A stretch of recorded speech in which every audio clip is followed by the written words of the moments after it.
First of all, how high are those? What do you think? 5 inches. Yeah. And you're okay battling gravity on those? We'll only have to walk from my room to here, so it's okay. You're big into fashion. You love your clothes.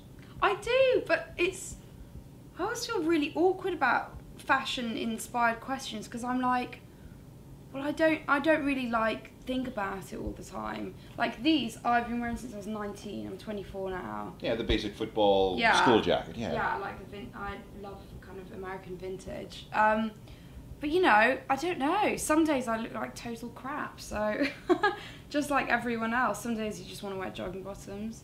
Then other days you want to wear like a ball gown to town. Well, you pull it off very well, and I know you're going shopping after we're done I'm here. going shopping. What are you going to go shopping for? I'm going to go to the vintage stores because apparently they're really good in Toronto. And then I'm going to get some food because I haven't eaten yet today. So. Yeah, if you go down just west of here, I think you'll find some interesting stuff. What, vintage? Yes. Yeah, apparently go straight down for 10 minutes. Yes. It's not like you won't stick out on Queen Street though. Well, you might. I'm not sure. If I don't, I'll be sorely disappointed. We first heard of you around the same time we started to hear about Florence and the Machine. Okay. Florence confused us because there was no machine. And then you confused us because there's no diamonds. Yeah. I know this is a hassle. Can you explain the whole story behind the name one more time? You know what? Gonna be honest, kind of a hassle for me as well. 5 years ago, I created Marina and the Diamonds. Florence comes along, Lady Gaga and her Little Monsters, and all of a sudden it's like, oh, Marina. But on a serious note, yeah, it's not that confusing. I created it because I really wanted to be a pop artist, or any kind of artist, performer, and I didn't feel that I was drawn to the idea of a pop star or someone who kind of fed the hierarchical nature of this industry, because there is one, whether you like it or not.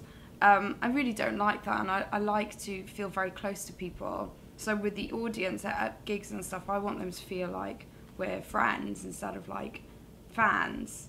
So I created Marina and the Diamonds, and my audience are the diamonds, and it's kind of, I suppose it just reinforces the idea that musicians and art is for the public and really by the public, because without a public you can't exist. Without the audience, there ain't no show. Yeah, exactly. And also I guess it's kind of a romantic idea that everyone's in one thing together, and you know, I suppose at the time that made me feel better because I was a total loner. I was in London. I didn't fit into any kind of scene. I couldn't be asked to fit into any kind of scene, and so I created that, and that's how it started. Well, I guess having been somebody who wanted to get into musical theater, you would have been more comfortable saying, okay, I got my own form of expression, and to hell with what everybody else is going to say, and I'm just going to go ahead and do it.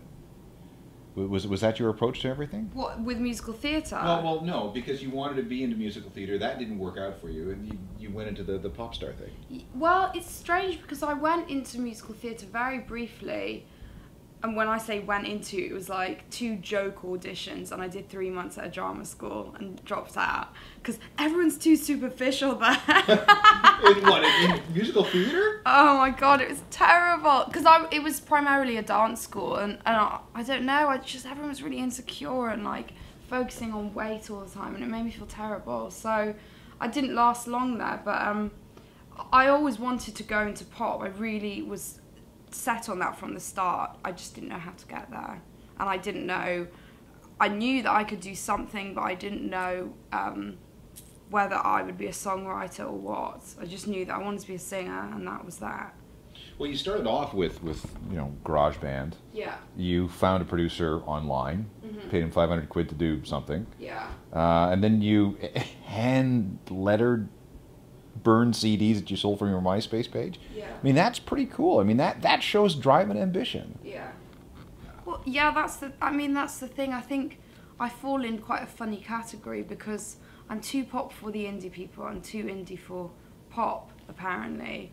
And I do agree with that, because at the moment, the album that I produced is in between, but really I've come from a very self-made DIY background, and actually with GarageBand, or GarageBand as you guys say, I did that after I paid that producer 500 quid because he was so crap. I was like, you know what, I'm sick of people making me sound very different to what I hear in my head, so I binned him and then I bought a laptop, and that's how it happened. But now you have like a regular record deal. So it all... Yeah, and I always wanted to be on a major. It was very important for me to sign with a major label. So what, okay, this is a dangerous question. What are your ambitions? How far can you take this? How far would you like to take it? I want to be the best. I really want to be one of the best songwriters in the world. Well, what's fascinating about listening to your stuff is there's a million different influences there. I mean, you hear a little bit of PJ Harvey. Mm-hmm. You have to be a Daniel Johnston fan somewhere. Oh my God, I love him. Yeah. I adore him. He, for me, is much more of an idol than Madonna. He's an interesting cat, and he doesn't get the... Well, he gets the indie respect here in North America. I mean, Kurt Cobain was a big Daniel Johnston fan, and there are a couple of other people who, you know, carry him along. Yeah. But he's an interesting dude. How about Tom Waits? I love him. Yeah. But very recently, only about a year ago, see, I didn't listen to proper music until I was about 20, and I discovered like the Yeah Yeahs, PJ Harvey. What was improper music? Well, I suppose just very commercial stuff that wasn't really from the artists that I love now, which are mainly female artists who are quite rough and DIY, like Brody Dahl from the Distillers, PJ, Fiona Apple I love, Patti Smith, Babes in Toyland, Juliana Hatfield. Wow. So like I relate much more to kind of 90s women like Shirley Manson, I adore. They're cool, and they make me feel more normal, whereas my contemporaries and the people who are massive at the moment, I just don't relate to. Speaking of Shirley Manson, there is a band that's sort of related to Goodbye Mr. Mackenzie, which was her band before Garbage. They're called Ilsa and the Filthy Tongues. They're Scottish. You should. Ilsa, No, ISA. It's Issa. Issa. I found them completely by mistake one day, and if you like the PJ and the Filthy Tongues. Okay, I'm gonna look it up. If you like Shirley, if you like PJ, if you like Brody, you'll probably like that. Have you had a chance, by any chance, to meet Courtney Love yet? Yeah, I have actually. Yeah. She we met twice, I think. Yeah, we did.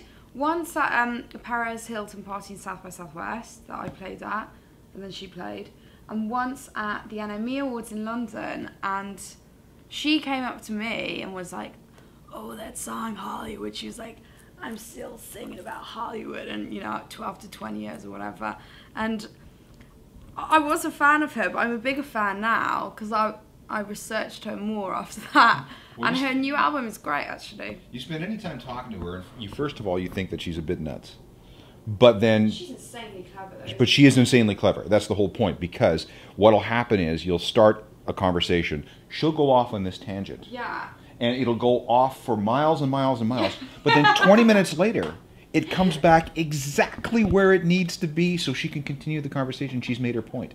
It's quite brilliant. No, it is. And it pisses me off when people kind of make jokes about her and stuff, because I just think she's just a woman. She's like too clever for her own good in some ways, for the public. So she seems like she's wacky or crazy, but you know, I just think she's incredibly intelligent. I just think that she thinks multi-dimensionally. I totally agree with you. Totally agree. And for people who are used to linear conversations, you're doomed.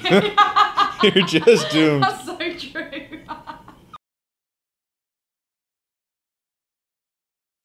Explore Music wears English Laundry apparel.